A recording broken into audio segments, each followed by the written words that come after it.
We thank you for joining us on this beautiful morning for another edition of AM Cafe. Yes, we always talk about it and we'll continue to talk about it. And what are we talking about it? Germane things happening around us. But today we are looking at the illicit use of drugs and how to control it in our society. That's what we want to look at this morning. And we have a guest in the house who is going to do justice to that, to tell us what these drugs are, how to curtail the people, the suspects, people using them, and spreading it in the communities and societies. And we have in the house the new State Commander, NDLEA, Mr. Chidi Nadi. Good morning, sir. Good morning, madam. It's a pleasure meeting you. Thank you very much, and good morning, viewers. Welcome to Osun. My pleasure. Since you came to Osun, what have you eaten? The food in Osun, the people in Osun. Well, Osun is not actually new to me. I have been here before, incidentally. Okay.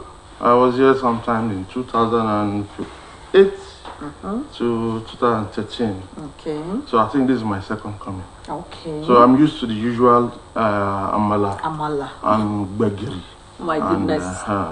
And ewedu, inyo, and efo. That's nice. And having been on Osun then and now, as the state commander now, then I believe you're not the state commander, yes, but now you've been promoted to the state commander at the NDLEA here in Osun State. Yes. How has it been? Change of pattern. Well, it's been interesting. You see, when I was here before now, the cannabis, the state was among the cannabis producing states.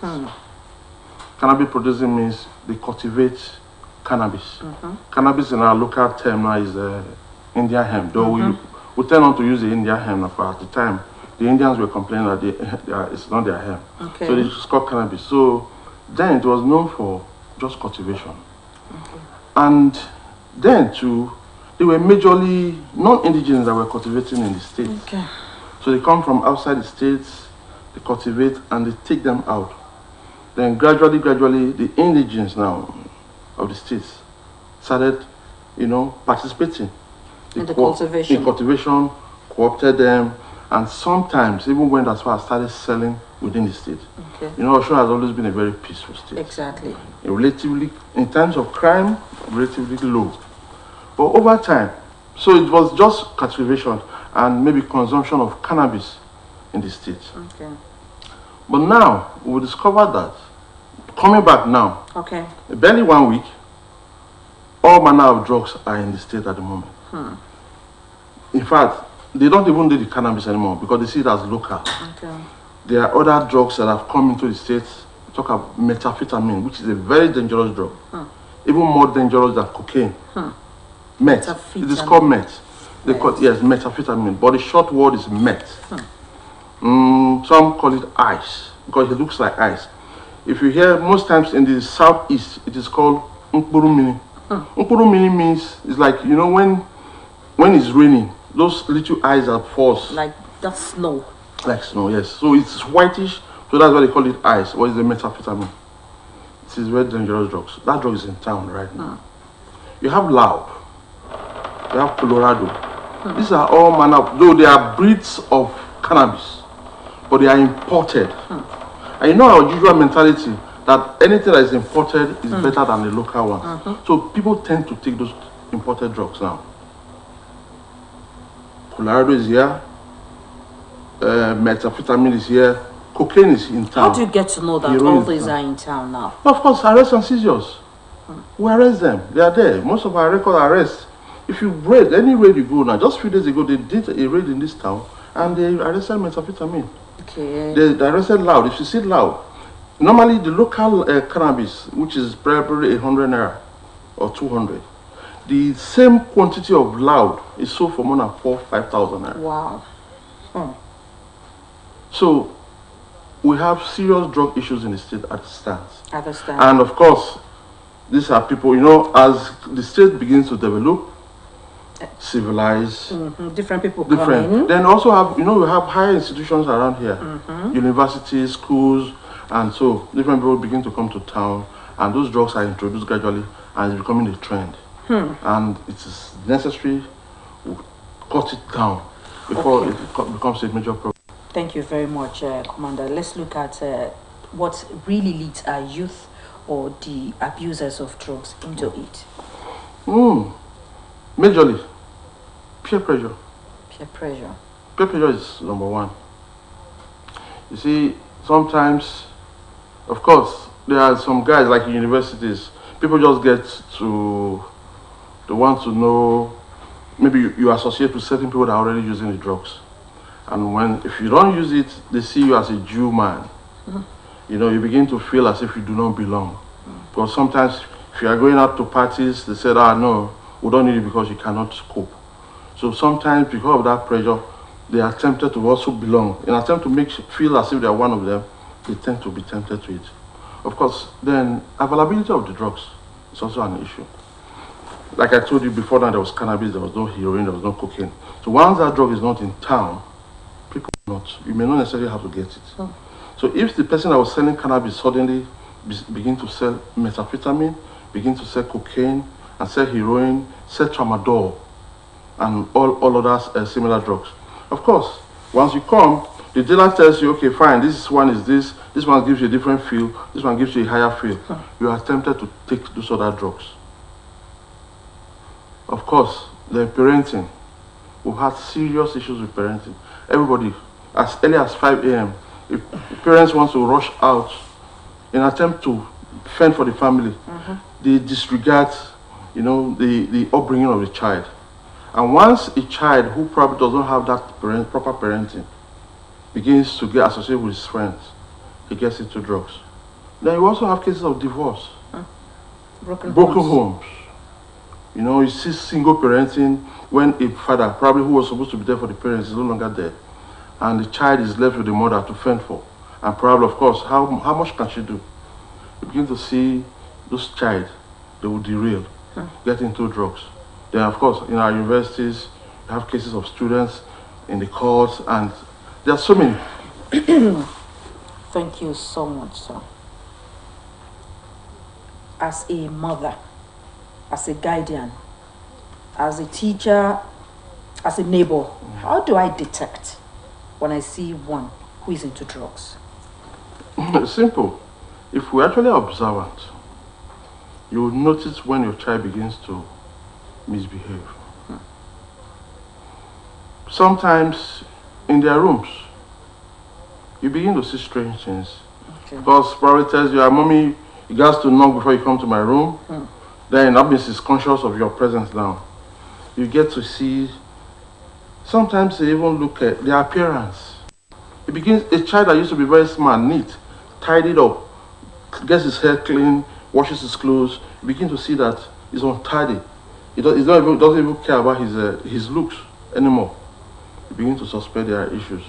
Then his performance in school, which is very important. Because once you are into drugs, once you are addicted to drugs, your performance will definitely dwindle. You see a child who was probably performing very well in school, suddenly he's coming poor. And maybe the teachers begin to ask her, mommy, what is wrong with your child? We'll discover that he's no longer, Then his set of friends too are issues. You see sometimes you see the kind of boys he goes out with, some, not naturally, you don't necessarily see them carry dreadlocks or anything. There are some good boys who probably, of course, out of fashion, wear dreads. But you see some, their looks, then you begin to see his eyes, reddish, looking as if it's blurrish. The child begins to be slurred in speech. When he talks, you see him, then he loses concentration at will. Probably you're talking to him, he sees you and he's like, mommy, what are you saying? These are some of these traces. Begin to suspect that yes, the boy, there could be something, and it's important you check and you try to find out what is wrong with this child. It's only with the boys. What about the girls? Not only the girls, of course. I'm just talking generally now. Even the girls. And funny enough, sometimes even the girls, once they get addicted, drug is so bad that a child could do anything to get his drugs, to get a fix. We've had cases in the past where a girl could offer herself for sex just to get money to buy drugs. Cheaply. And oftentimes, when they are in drugs, they don't even care about the protected sex. Then you begin to talk about probably from there he gets infected, she gets infected, or even get an unwanted pregnancy. Thank you so much, Mr. Chidi Nadi, State Commander, NDLEA Osun. We appreciate you, sir, for all these teachers, because we're in classroom this morning. Yes, I saw you back, dear. I will be a little away. I want to study a bee. Wọ́n gbọ́ Yorùbá àbí wọ́n gbọ́ Yorùbá, ṣùgbọ́n yóò yà wá lẹ́nu pé wọ́n lè sọ Yorùbá o. Lórí ètò lónìí a fẹ́ wo ìlòkulò oògùn olóró àti bí ó ṣe ti gbàgbóró kan láàrin àwùjọ wa. Kí ni nǹkan náà tí a lè ṣe láti pinwọ́ rẹ̀, láti dínkù láwùjọ, àti kí ni tí òbí alágbàtọ́ aládùúgbò tá a lè ṣe láti mójútó gbogbo àwọn tó ó lè ṣe baálé wa nílò ìlòkulò oògùn, ó lè ṣọmọ wa, ó lè ṣe aládùúgbò wa, kí la ṣe tí gbogbo èyí tí ó fi jẹ́ òpin ní àwùjọ wa àti nínú ilé wa. Àlejò wa tí a sì gbà lálejò lórí ètò lónìí, àwọn náà ni ọ̀gá àgbà tí wọ́n jẹ́ State Commander ti àjọ tí ń gbógun ti ìlòkulò oògùn olóró tá a mọ̀ sí àjọ NDLEA. Àwọn ṣẹ̀ṣẹ̀ dé sọ́ṣun ni, torí náà kí wọn. Ẹ káàárọ̀, ẹ káàbọ̀ sọ́ṣun. Káàárọ̀ ma. Ẹ ti sọ lẹ́ẹ̀kan pé ẹ ti jàmàlà tẹ́lẹ̀tẹ́lẹ̀ lọ́ṣun, ó sì di dandan kẹ́ gbọ́ Yorùbá. Mo gbọ́ díẹ̀díẹ̀. Ẹ gbọ́ díẹ̀díẹ̀. Mo gbọ́ díẹ̀díẹ̀ sẹ́bi sínú náà. Bàbá wa sọ̀rọ̀ nípa oògùn olóró, àwọn wo gan ni wọ́n ń lò? Mo gbọ́ kí ni sọ. Àwọn tó ń lo oògùn olóró, those involved in it. Yes. Oh yeah. Those involved in drugs. Then what happens now? Who are those ones in it? Oh, the people involved in drugs are usually Yoruba. In Yoruba. Ó ti parí. Má bínú mo gbọ́. Ẹ má bínú mo gbọ́. Ó dáa. Agbára mo a máa gbọ́ díẹ̀díẹ̀. A máa gbọ́ díẹ̀díẹ̀. But ṣé oògùn olóró ṣé ó dáa ká máa mú? Irọ́ kò dáa rárá. Kò dáa. Kò ń ṣe nǹkan tó dáa. Àbí? Kò kí ń ṣe nǹkan tó dáa. Kò sí ìṣọ̀kan kò dáa rárá. Kò dáa rárá. Ẹ ṣe àdúpẹ́ àlejò wa. Ìwọ̀nba tí wọ́n sọ yẹn náà ó yẹ kó ti yé wa pé kò dáa rárá láti lo oògùn. Now, to stop the spread and the usage of drugs, illicit ones, yes. What do we do? Well, majorly is a collective responsibility. Okay. The war against, or the fight rather, against drugs cannot be done by NDLEA alone. You see, because if we want to do it alone, then we're just deceiving ourselves. Because the problem has gone beyond just, NDLEA. It's a communal issue, national issue, and a global issue. So starting with our royal fathers, play major role. Our royal fathers, community leaders, and community influencers. People that, of course, people look up to, are mentors in the community. They have continually, then even with the religious leaders in churches, in our mosque, it is necessary that we begin to say these things. And our current chairman, chief executive, General Buba Mara, retired, has consciously come up with what we call WADA. It's a war against drug abuse. In all the communities now, you see our people did the drug demand reduction unit going out from time to time. Like part of what I'm doing now is a way of trying to stop it. We go out giving out seminars, sensitizations for people to listen and to tell them the importance of the effect of these drugs, so that they will live a normal life. But sincerely, like we said, we also need intelligence. Because your next door neighbor may just be doing these drugs. Like the cultivation I talked about, we have cultivations, farmed lands within Osun State. And Osun is boundaried by other states that are into cultivation, like Ondo, Ekiti, Oyo, Ogun, So it's like, with the forest reserves, places like this, there are cultivations going on. We want to encourage hunters, we want to encourage farmers, legitimate farmers now, who probably stumble into these farms to let us know.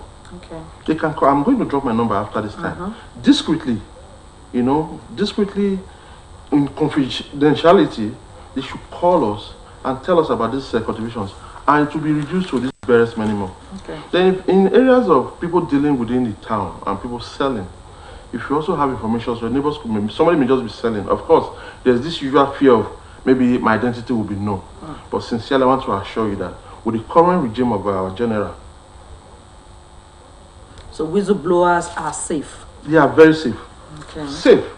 But as long as you don't give us the information and begin to go out back and boast that you are the one that did it, once the information gets to us, I want to assure you that they are safe in utmost confidentiality.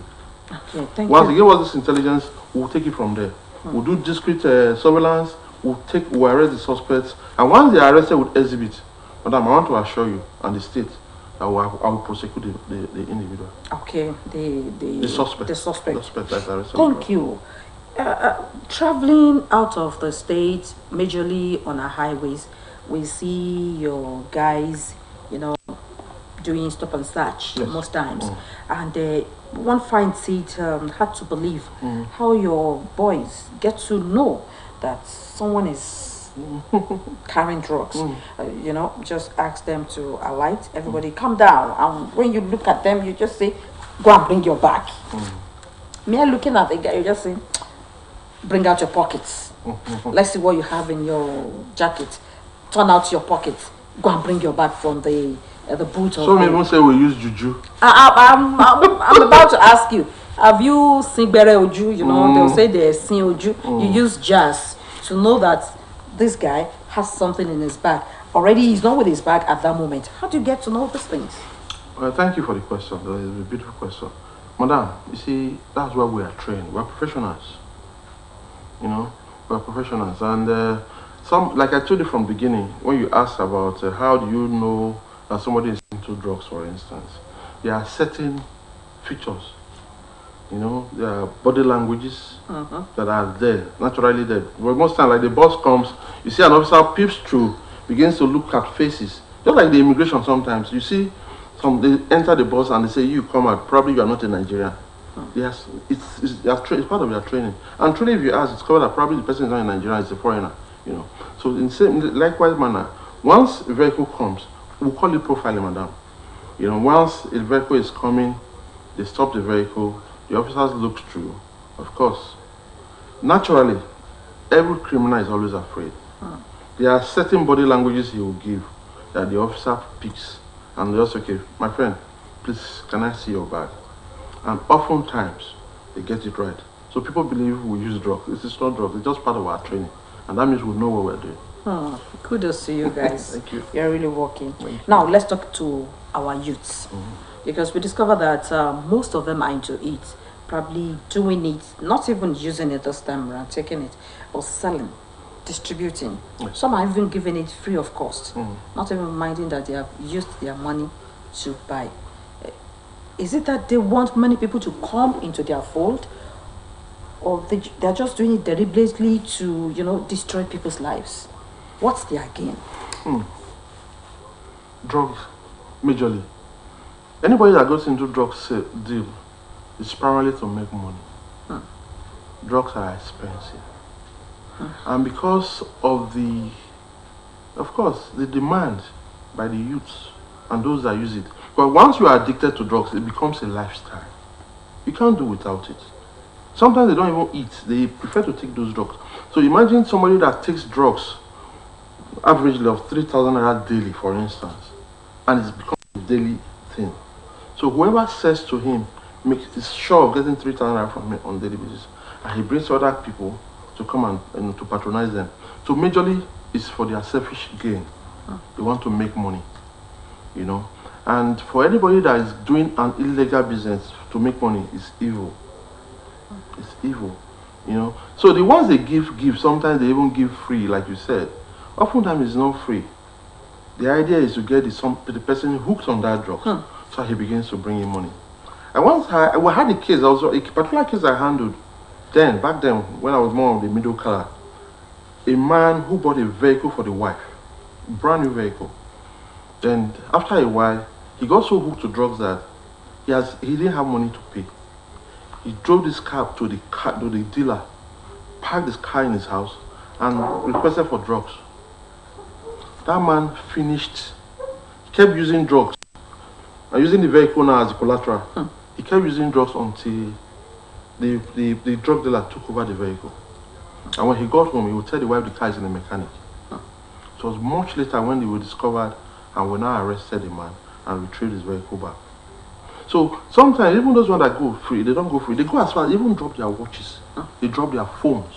We have cases where you see people go drop their phones just to get a fix, get a drug. Particularly these new ones I tell you about, madam, like the methamphetamine.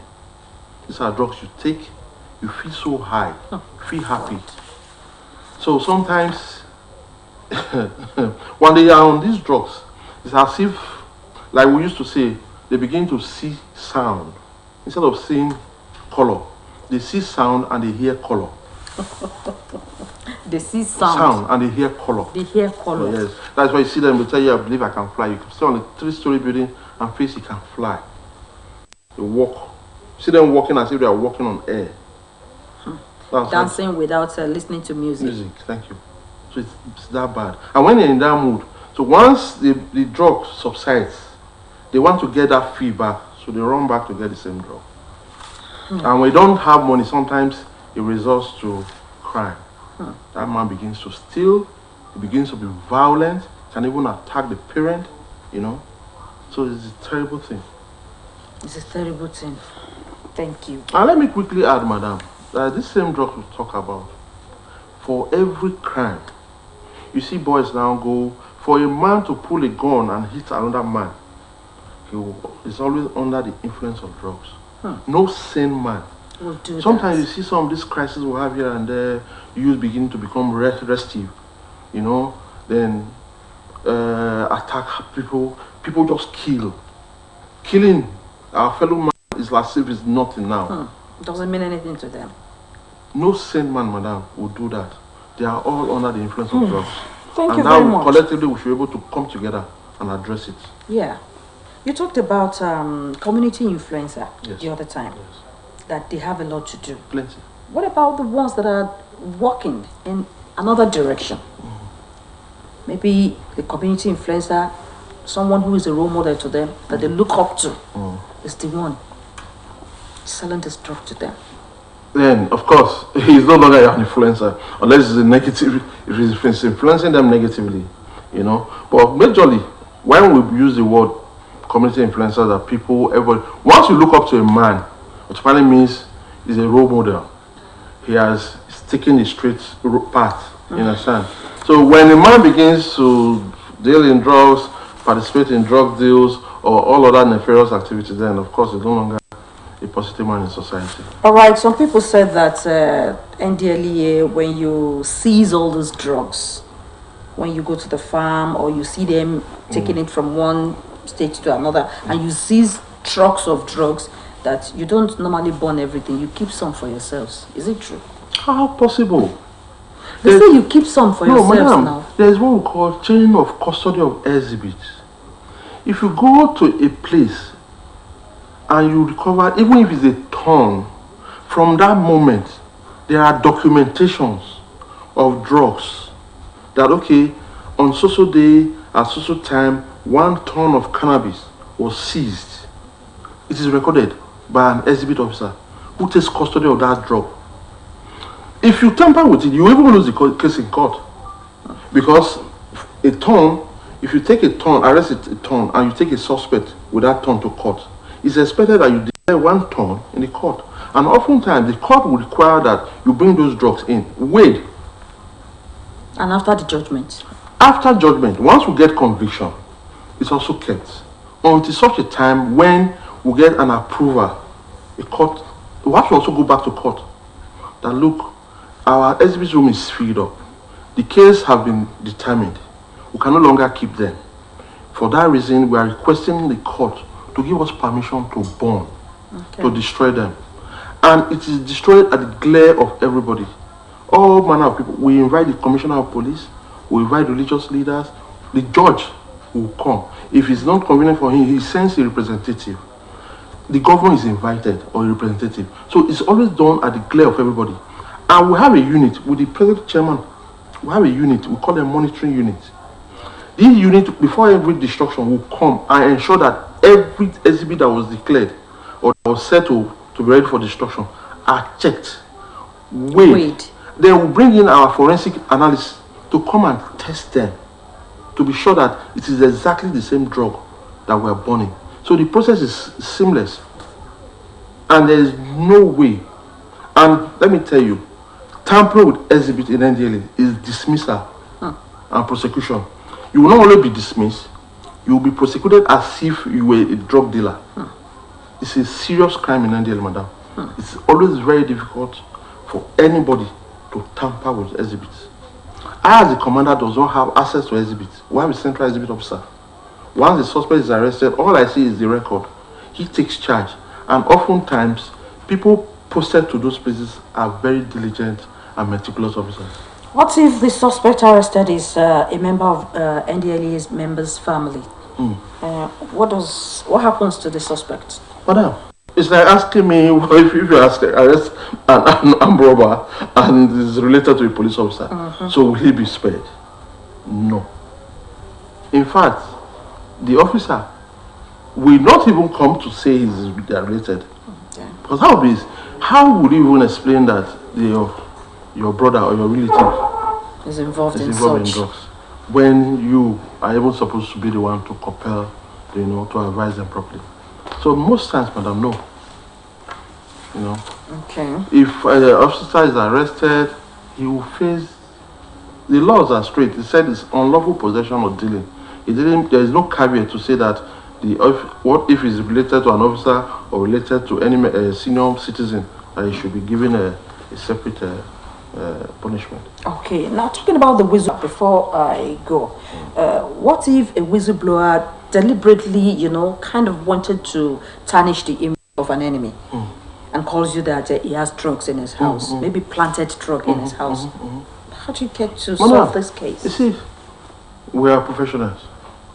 We see cases like that. People quarreling over land, maybe they are just friends and they just envious and jealous.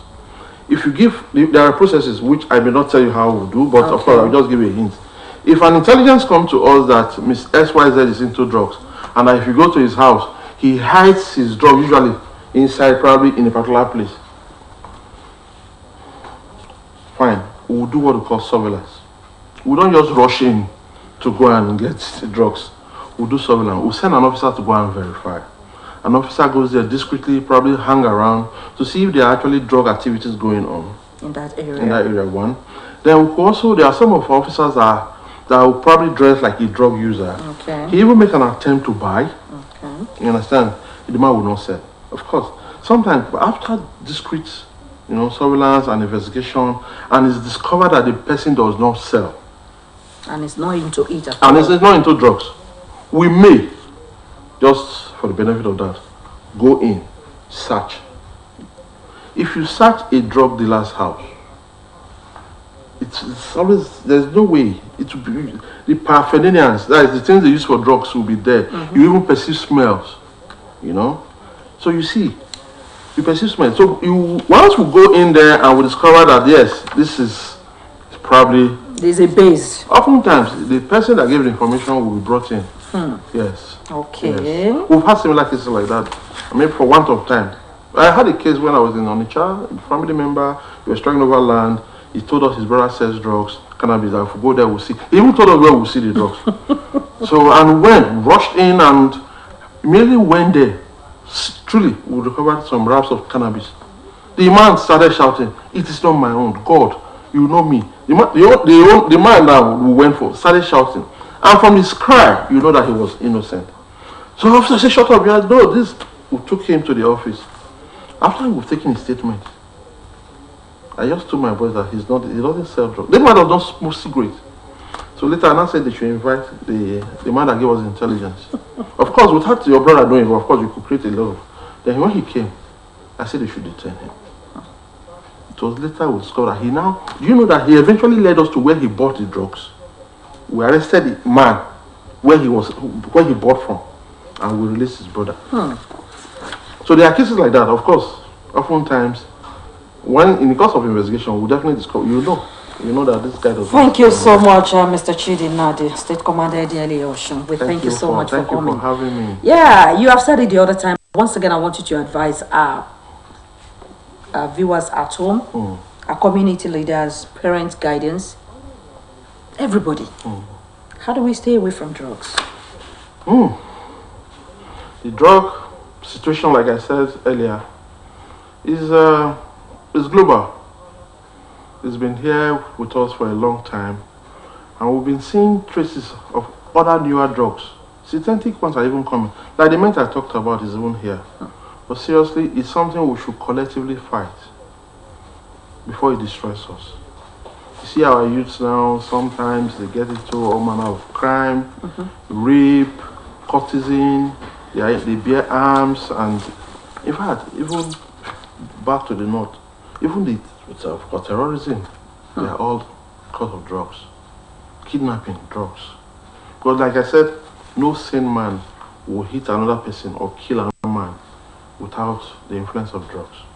So it's a collective responsibility, and I want, particularly even the states, we're also using the opportunity to beg, plead that the state government also come to our aid.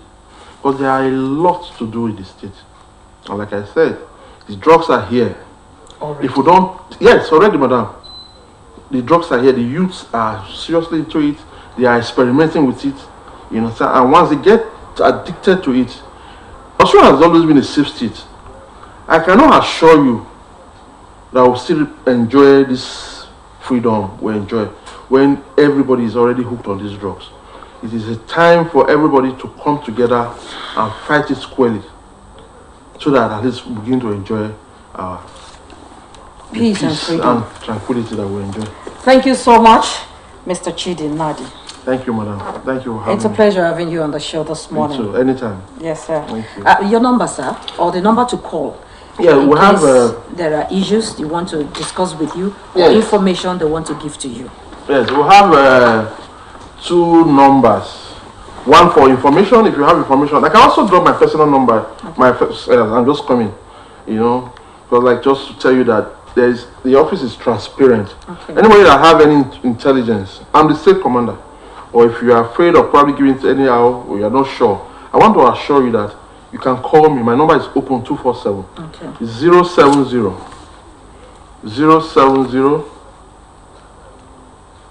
33 60 66 44. Once again, sir. 070 yeah 33 yeah 60 yeah no 33 60 66 44. Yeah, that's your own. That's my number. Okay. There's another number of the desk officer of the information room. Okay. It's 091 68 11 77 00. Yes. Then the last number, which is the drug demand reduction. Okay. That is our counseling unit for those people that already have drug issues. If you have a child that is already addicted, if you have a child you suspect is already using drugs, we can call this number so that they will help you, they will advise you, tell you the coping skills that can be adopted for the child to be okay. And like I said, it is discreet. You know, no stigmatization. They should feel free and call her. Okay. 080 93 00 42 35 for counseling. So counseling, now we call it drug demand reduction. Okay. That is for counseling, treatment, and rehabs. Yes. Thank you so much, Mr. Chidi Nadi. It's a pleasure having you on the show. Thank you. Mr. Chidi Nadi did not come alone when he was coming. The PRO is here. Mr. Charles Ejosa Odige is here.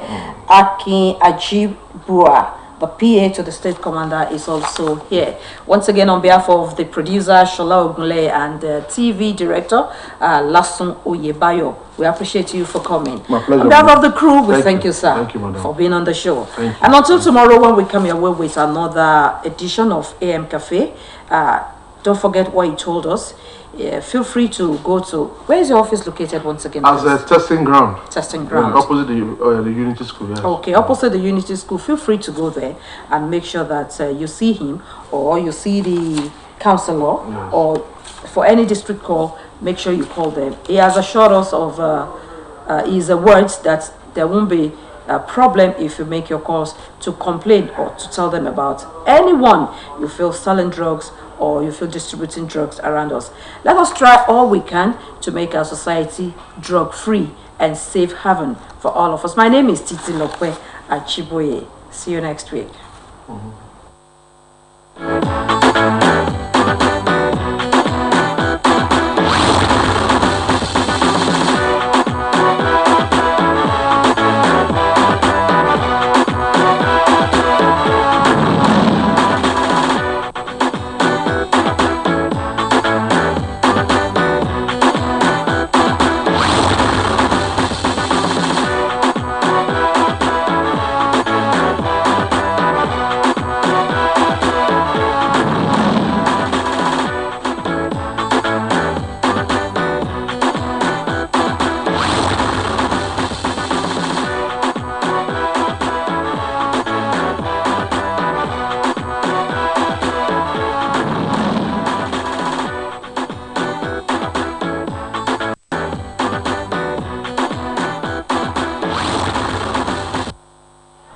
Valencia for Ecuador. It's one.